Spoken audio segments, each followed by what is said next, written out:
আজি সদৌ অসম গোৰ্খা ছাত্ৰ সন্থা চিৰাং জিলা অন্তৰ্গত সোণগাভা আঞ্চলিক সমিতিৰ 15তম দ্বিবাৰ্ষিক অধিৱেশন আজি হাতীচাৰ অঞ্চলত এই আমাৰ গোৰ্খা কমিউনিটি চেণ্টাৰত অনুষ্ঠিত হৈ যায়। আৰু এই সদৌ অসম গোৰ্খা ছাত্ৰ সন্থাৰ মই প্ৰাক্তন সভাপতি হিচাপে গোৰ্খা ডেভেলপমেণ্ট কাউন্সিলৰ মই এজন অধ্যক্ষ হিচাপে আজি মোক নিমন্ত্ৰণ জনাইছিলে আৰু নিমন্ত্ৰণ ৰক্ষা কৰি মই আহিছোঁ। খুব ধুনীয়া অনুষ্ঠানটো হৈছে। যিকিনো সদৌ অসম গোৰ্খা ছাত্ৰ সন্থাৰ এটাই উদ্দেশ্য, অসমত বসবাস কৰা বিভিন্ন জাতি জনগোষ্ঠীৰ লগতে অসমত বসবাস কৰা খিলঞ্জীয়া গোৰ্খা জনগোষ্ঠীৰ যিখিনি সমস্যা আছে, মৌলিক সমস্যা সমাধানৰ ক্ষেত্ৰত বিগত সময়ছোৱাত সদৌ অসম গোৰ্খা ছাত্ৰ সন্থাই যি ধৰণে কাম কৰি আহিছে, আজি বড়ো জাতিৰ সাৰ্বিক উন্নতি আৰু বিকাশৰ কাৰণে যেনেকৈ নিখিল বড়ো ছাত্ৰ সন্থাই যি ধৰণে কাম কৰি আছে আৰু কাম কৰি যাব, তেনে সদৌ অসম গোৰ্খা ছাত্ৰ সন্থাই গোৰ্খা জনগোষ্ঠীৰ হকে তেওঁলোকে সাৰ্বজনীন উন্নতি আৰু বিকাশৰ সৈতে কাম কৰি যাব।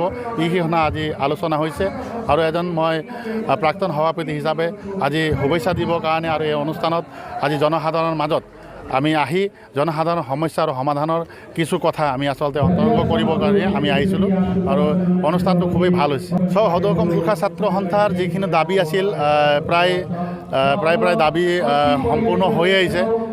কিয়নো আজি ডিপুটাৰ সমস্যাৰ আজি অসমৰ গোৰ্খাসকলৰ প্ৰধান এটা সমস্যা আছিল। আজি অসম চৰকাৰ আৰু UPPL ভাৰতীয় জনতা পাৰ্টি চৰকাৰ আৰু UPPL চৰকাৰৰ যৌথ প্ৰচেষ্টাত আজি এই সমস্যাটো স্থায়ী সমাধান হ'ল। তেনেধৰণে আজি বেল্ট এণ্ড ব্লকত এলেকাত বসবাস কৰা গ্ৰেজুৱেশ্যন কাল্টিভেটাৰ্ছ অকল প্ৰটেক্টেড আছে আমাৰ জাতিটোৰ, কিন্তু আজি সৌভাগ্যৰ কথা আজি ভাৰতীয় জনতা পাৰ্টি তথা অসম চৰকাৰে আজি গোৰ্খা জনগোষ্ঠীকে এভৰি বেল্ট এণ্ড ব্লক এলেকাত প্ৰটেক্টেড ক্লাছ হিচাপে অন্তৰ্ভুক্ত কৰি যি গোৰ্খা জনগোষ্ঠীৰ সমস্যা সমাধানৰ ক্ষেত্ৰত বলিষ্ঠ ভূমিকা গ্ৰহণ কৰিলে। সেইকাৰণে অসমবাসীৰ হৈ গোৰ্খাই আমি বিশেষকৈ আমি ধন্যবাদ দিছোঁ। আৰু গোৰ্খা ছাত্ৰ সন্থাৰ আৰু বহু দাবী আছে। আজি OBC কেটেগৰীত পৰা আজি নেৱাৰ সম্প্ৰদায় বা প্ৰধান সম্প্ৰদায় লোকে আজি কেন্দ্ৰীয় বিদ্যালয়সমূহত বা পেৰামিলিটাৰী ফ'ৰ্চত তেওঁলোকে বিশেষকৈ চেণ্ট্ৰেল গভৰ্ণমেণ্টৰ যিমান জব আছে সেইখিনি তেওঁলোকে নেৱাৰ টাইটেলৰ মানুহখিনি আচলতে ষ্টেট OBC লিষ্টৰ অন্তৰ্ভুক্ত আছে, কিন্তু চেণ্ট্ৰেল OBC লিষ্টত তেওঁলোকৰ নাম অন্তৰ্ভুক্ত নোহোৱাৰ কাৰণে হাৰাশাস্তিৰ সন্মুখীন হ'বলগীয়া হৈছে। এইটো গোৰ্খা ছাত্ৰ সন্থাৰ অন্যতম এটা দাবী আছে আৰু বহু দাবী আছে। এইখিনি দাবী ST দাবী আছে, আজি যি চিডুলিঙৰ কথা আছে, SCৰ কথা আছে আৰু বিশেষকৈ গোৰ্খা অট'নমাছ কাউন্সিলৰ যোনটো দাবী আছে গোৰ্খা ছাত্ৰ সন্থাই সদায় মাত মাতি আহিছে। বিভিন্ন জাতি জনগোষ্ঠী চিডুলিং কৰি যি ধৰণে সাংবিধানিক সুৰক্ষাৰ কাৰণে তেওঁলোকক অট'নমাছ কাউন্সিল প্ৰদান কৰিছে।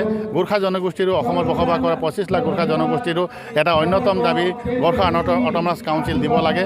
এইখিনি ক্ষেত্ৰত সদৌ অসম গোৰ্খা ছাত্ৰ সন্থাই মাত মাতি আহিছে আৰু মাত মাতি যাব বুলি মই আশা ৰাখিম। এইটো আচলতে এটা চৰকাৰৰ এটা সদিচ্ছাৰ কথা হয়। চৰকাৰে ইচ্ছা কৰিলে জনসাধাৰণে বিচৰা বস্তুখিনি দিব পাৰে বা চৰকাৰে ইচ্ছা নকৰিলে লেহেমীয়া কৰিব পাৰে। তো মই বিশেষকৈ কোনো বিৰোধী দলক মই আচলতে টাৰ্গেট কৰি কথা নকওঁ, কিন্তু মই প্ৰমোদ বড়ো ডাঙৰীয়াক মই প্ৰশংসা কৰিম। কিয়নো তেওঁ যেতিয়া নিখিল বড়ো ছাত্ৰ সন্থাৰ সভাপতি আছিল তেতিয়া মই সদৌ অসম গোৰ্খা ছাত্ৰ সন্থাৰ মই সভাপতি আছিলোঁ। আৰু আমাৰ সদৌ অসম গোৰ্খা ছাত্ৰ সন্থা আৰু নিখিল বড়ো ছাত্ৰ সন্থাৰ আমাৰ এটা আভ্যন্তৰীণ এটা মিল আছিল। আৰু আমি বিভিন্ন সময়ত আমি যেতিয়া যৌথভাৱে আমি বিভিন্ন আলোচনাত বহিছিলোঁ তেতিয়া আমাৰ গোৰ্খা জনগোষ্ঠীৰ এই সমস্যাৰ বিষয়ে অৱগত কৰাইছিলোঁ। আৰু সেইকাৰণে আজি যেতিয়া প্ৰমোদ বড়ো ডাঙৰীয়া যেতিয়া BTRৰ তেওঁ চিফ হোৱাৰ লগে লগে গোৰ্খা জনগোষ্ঠীৰ এটা অন্যতম যোনটো ডিমাণ্ড আচলতে এটা মানুহৰ জীয়াই থাকিবৰ কাৰণে চবতকৈ যদি ডাঙৰ অধিকাৰেই হ'ল মানে মাটিৰ অধিকাৰ। আৰু মাটিৰ অধিকাৰ দিয়াৰ ক্ষেত্ৰত যি বলিষ্ঠ ভূমিকা গ্ৰহণ কৰি অসম চৰকাৰক তেওঁ NSC প্ৰদান কৰিলে, সেইকাৰণে মই এই মিডিয়া চেনেলৰ যোগেদি মই প্ৰমোদ বড়ো ডাঙৰীয়াক ধন্যবাদ দিব বিচাৰোঁ।